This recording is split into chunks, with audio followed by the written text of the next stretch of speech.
మన దేశంలో మనిషిని మనిషిలా చూసేది భూమి ఒక్కటే. ఏ కులపోడు పండించినా పండుతుంది. ఏ కులపోడు చనిపోయినా తనలోకి తీసుకుంటుంది. తక్కువ చేసి చూసే చోట ఎక్కువసేపు ఉండకు. మనల్ని అర్థం చేసుకునే వాళ్లకు మన రూపంతో పని లేదు. మనల్ని బాధ పెట్టే వాళ్లకు మన మనసుతో పని లేదు. ఎవరిని ఎంత నమ్మాలో అంతే నమ్ము. మనోళ్లే కదా అని అతిగా నమ్మితే మోసం రుచి చూపించి జీవితంలో కోలుకోలేని దెబ్బతీస్తారు. స్త్రీల వెంట పడ్డవాడు సర్వనాశనం అవుతాడు. కోపం రావడం మానవ సహజం. అయితే దాన్ని ఎప్పుడు ఎక్కడ ఎవరి మీద ప్రదర్శించాలో తెలుసుకోవడమే విజ్ఞత. పంటని చీడ పురుగుల నుండి, మనసుని అసూయాద్వేషాల నుండి కాపాడుకోకపోతే చివరికి మిగిలేది అంతా నష్టమే. పంటైనా జీవితమైనా అంతా వ్యర్థమే.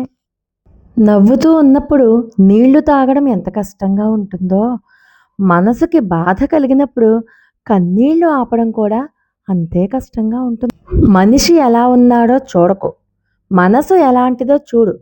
అందం పోతుంది, ఆస్తులు తరిగిపోతాయి, కానీ మంచి మనసు ఎప్పటికీ నీకు తోడుగానే ఉంటుంది. ప్రతి బాధ ఒక కొత్త పాఠాన్ని నేర్పుతుంది. ప్రతి పాఠం ఒక వ్యక్తిని మారుస్తుంది. అదృష్టంతో వచ్చింది అహంకారాన్ని కలిగిస్తుంది. తెలివితో సంపాదించింది సంతోషాన్ని ఇస్తుంది. కష్టపడి సంపాదించింది సంతృప్తిని ఇస్తుంది. బాధల్లో ఉన్నప్పుడు బంధాలు భరోసాగా ఉండాలి, కానీ బంధాలే బాధలుగా మారితే బతుకు బలహీనపడుతుంది. ఒక్కసారి నిర్ణయం తీసుకున్నాక మళ్ళీ వెనక్కి తిరిగి చూడకు.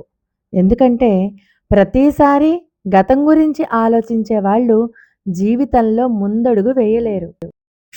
డబ్బు లేనప్పుడు పిసినారులాగానే ఉండాలి.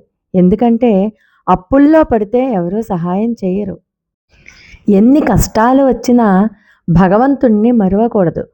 శ్రీరాముడు సీతాదేవిని కోల్పోయినా కూడా ఈశ్వరుని ప్రార్థించడం మానలేదు.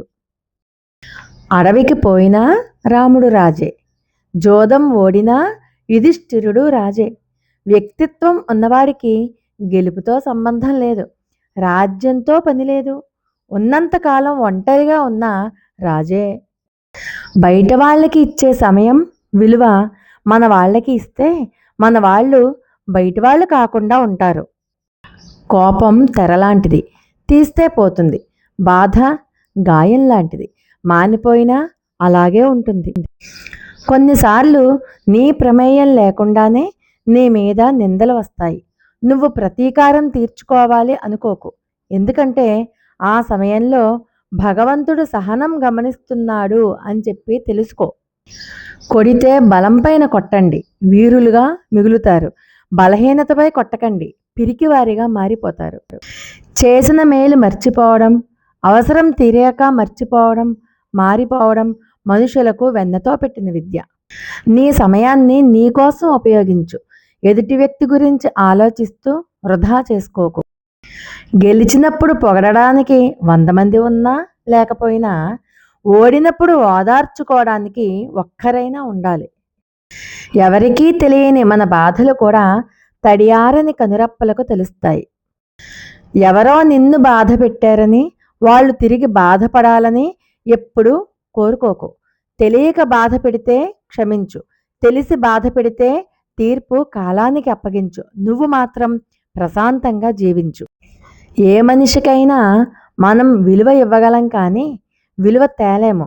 అది ఎవరికి వారే సంపాదించుకోవాలి. భుజాల మీద ఉన్న బరువుని బలమున్నోడు ఎవడైనా మోస్తాడు, కానీ మనసులో ఉన్న బాధని బంధాల విలువ తెలిసినోడు ఒక్కడే మోయగలడు. ఆ బంధం ప్రేమైనా, స్నేహమైనా, మరే బంధమైనా. నేటి లోకం తీరు.